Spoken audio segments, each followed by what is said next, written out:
एक बार एक इंसान अपने जिंदगी से बहुत परेशान था। वो हर समय अपने आप को कोसता रहता था कि क्या जिंदगी मिली है मुझे, क्या जीवन है। हर परेशानी मेरे साथ ही है, हर दुख मुझे ही आकर घेरता है, हर झंझट मेरे ही सर पड़ती है। एक दिन इसी तरह वो अपने आप को बैठा हुआ कोस रहा था कि क्या नसीब है मेरा, क्या किस्मत है मेरी, क्या जिंदगी है मेरी, कि तभी अचानक एक बाज अपने शिकार को पंजों में दाबे हुए एक पेड़ पर आकर बैठ जाता है और वहीं पर अपने उस शिकार को खाने लग जाता है। ये परेशान आदमी जब उस बाज को देखा तो कहने लगा कि क्या जिंदगी है इसकी, क्या जीवन जी रहा है मजे का। ना इसे खाने की चिंता, ना पीने की, ना पहनने की और ना ही परिवार की। शिकार करता है और मस्त खुली हवाओं में कभी इधर घूमता है, कभी उधर घूमता है। सारे दिन आसमान में उड़ता रहता है। असल जिंदगी तो यही है, जीवन तो यही जी रहा है। और फिर वो आसमान की तरफ देखकर जोर जोर से चिल्लाता है कि काश मैं भी एक बाज होता तो मुझे भी कोई दुख ना होता, मुझे भी कोई परेशानी ना होती। काश मैं भी एक बाज होता। जब वो 2 से 3 बार जोर जोर से चिल्लाता है कि काश मैं भी एक बाज होता तो मुझे भी कोई दुख ना होता, तो मुझे भी कोई परेशानी ना होती, तो अचानक आसमान में बिजली कड़कने लग जाती है और आसमान से आवाज आती है कि हे इंसान, क्या ये हमने सच सुना कि तू हमारी दी हुई जिंदगी से परेशान है और तू एक बाज बनना चाहता है। तो इस आकाशवाणी को सुनकर यह इंसान हैरान रह जाता है और आसमान की तरफ देखकर कहता है कि हाँ, मैं सच में अपनी जिंदगी से बहुत परेशान हूँ, क्योंकि हर परेशानी मेरे साथ ही है, हर दुख मुझे ही है, हर तकलीफ मेरे साथ ही है। तो आसमान से फिर आवाज आती है कि हे इंसान, एक बार फिर सोच ले, हमने तुझे बड़ी प्यारी जिंदगी दी है, लेकिन अगर फिर भी तू चाहता है कि हम तुझे बाज बना देंगे तो हम तुझे बाज बना देंगे। लेकिन अगर एक बार हमने तुझे बाज बना दिया तो फिर हम तुझे बाज से इंसान दोबारा नहीं बना पाएंगे। तो ये आदमी तुरंत जवाब देता है कि मैंने अच्छी तरह से सोच लिया है कि मुझे बाज ही बनना है, और एक बाज बनने के बाद मैं दोबारा कभी नहीं कहूँगा कि मुझे इंसान बनना है। तभी ऊपर से आवाज आती है कि जैसी तुम्हारी इच्छा, और वो इंसान बाज बन जाता है। बाज बनते ही वो इंसान खुली हवा में उड़ने लगता है। कभी उड़ता हुआ इधर चला जाता है, कभी उड़ता हुआ उधर चला जाता है और सोचता है क्या मजे की जिंदगी है। असल जिंदगी तो यही है, ना कोई चिंता, ना कोई परेशानी, ना कोई डर। वो सारा दिन ऊंचे आसमान में उड़ता रहता है, 2-3 मिनट पंख मारता है, उसके बाद पंख मारना बंद कर देता है और लंबे समय तक हवाओं में तैरता रहता है।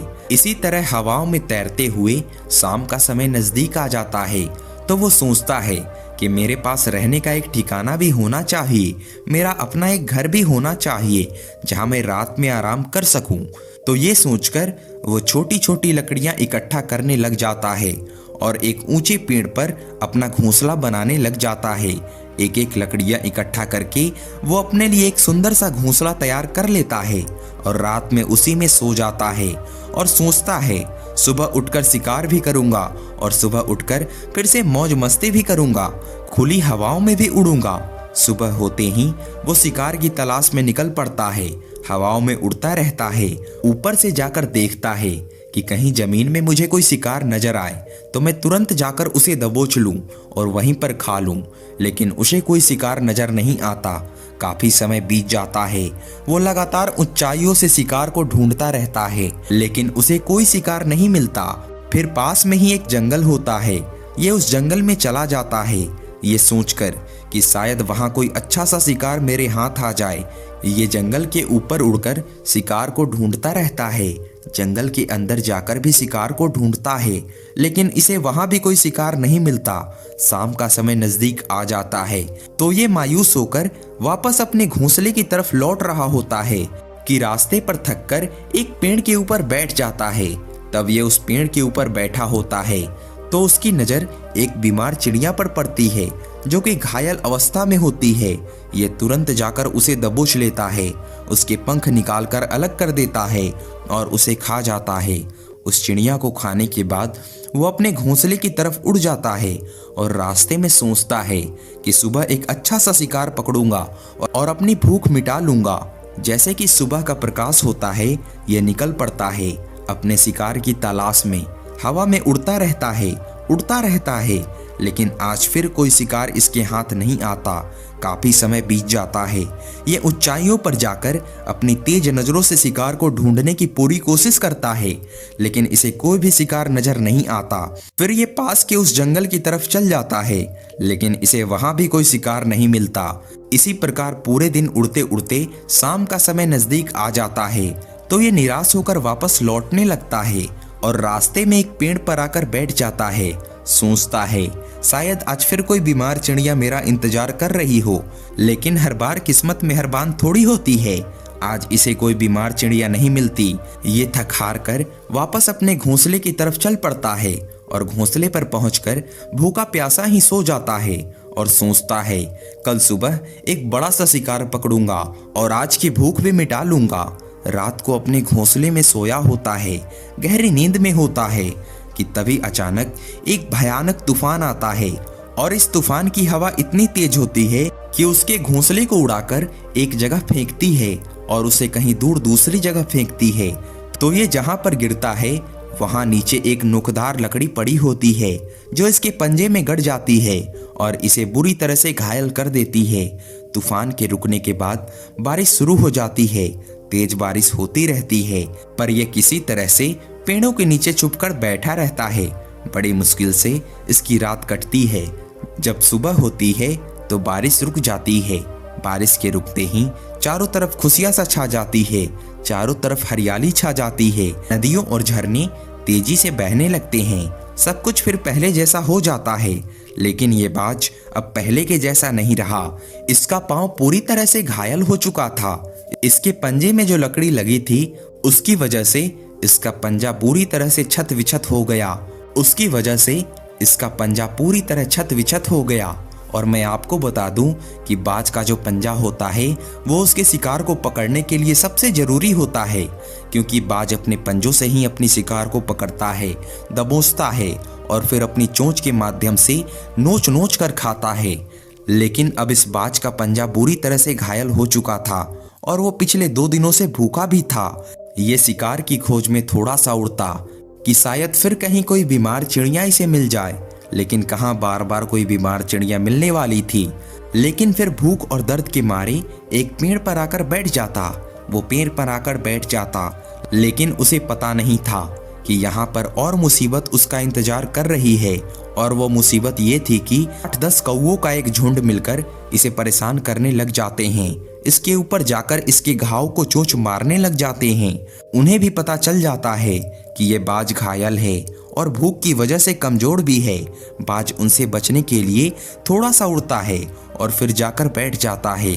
उनका पीछा छुड़ाने का प्रयास करता है, लेकिन वो फिर इसके पीछे आ जाते हैं। तो ये फिर उड़कर थोड़ी दूर चला जाता है, लेकिन वो इसका पीछा नहीं छोड़ते और बार बार इसके पास आकर इसे परेशान करते हैं। कौवे अक्सर बाज के साथ ऐसा करते हैं, लेकिन फिर बाज भी उनके साथ एक खेल खेलता है। जब कौवों का झुंड उसे परेशान करता है और उनका पीछा नहीं छोड़ता, तो बाज हवा में सीधी उड़ान भरने लग जाता है। वो तेजी से सीधा ऊपर की ओर उड़ने लगता है। कौवे भी उसके पीछे उड़ते हैं, लेकिन कुछ देर तक उड़ने के बाद कौवे ऐसी ऊंचाई पर पहुंच जाते हैं जहां पर उन्हें ठीक से ऑक्सीजन मिलना बंद हो जाता है। उनका दम घुटने लग जाता है, उनकी सांस रुकने लग जाती है। तो फिर वो वहां से ऊपर नहीं जा पाते। पर क्योंकि बाज तो बादलों से भी ऊपर उड़ सकता है, इसीलिए वो तो ऊपर चला जाता है, लेकिन कौवे वहां से ऊपर नहीं जा पाते और वो नीचे आने लगते हैं। तो इस तरीके से बाज उनसे अपना पीछा छुड़ा लेता है। लेकिन ऐसा करने के लिए, इतनी ऊंची उड़ान भरने के लिए इस बाज के पास उतनी ताकत नहीं थी, क्योंकि ये भूखा भी था और घायल भी था। ये उड़ता और थोड़ी सी दूर जाकर बैठ जाता और कौवे फिर आकर इसे परेशान करने लग जाते। इसी तरह भूख और घायल हालत में एक दिन गुजर जाता है, दूसरा दिन गुजर जाता है, तीसरा दिन गुजर जाता है, लेकिन इस बाज की हालत में कोई सुधार नहीं हो रहा था। वो बद से बदतर होता जा रहा था। चौथे दिन जब ये बिल्कुल खत्म होने पर आ जाता है, इसके अंदर बिल्कुल ताकत नहीं बचती, इसका शरीर इसका साथ छोड़ने लगता है, तो ये किसी तरीके से उड़कर पास ही इंसानों की एक अस्पताल होती है उसकी छत पर आकर बैठ जाता है और वहां से आने जाने वाले मरीजों को देखता है और अपने आप से कहता है कि काश आज मैं एक इंसान होता तो ऐसे छोटे मोटे जख्मों का हॉस्पिटल में इलाज करवा लेता, या किसी को बता देता कि मैं भूखा हूँ, परेशान हूँ, मेरे साथ ये परेशानी है। लेकिन आज मैं एक ऐसा बेजुबान परिंदा हूँ जो किसी से कुछ कह भी नहीं सकता, किसी को अपना दुख भी नहीं बता सकता, किसी से कोई मदद भी नहीं मांग सकता। यही बात सोचकर वो उसी छत पर अपना दम तोड़ देता है। वो अपनी जान की कुर्बानी तो दे जाता है, लेकिन साथ ही साथ हमें ये सीख भी दे जाता है कि आपको जैसा बनाया गया है, आप जैसे भी हो उसी में खुश रहो और उसी में बेहतर करने की कोशिश करते रहो, ना कि इस बात से परेशान रहो कि काश मैं ऐसा होता, काश मैं वैसा होता, काश मैं ये बन जाऊं।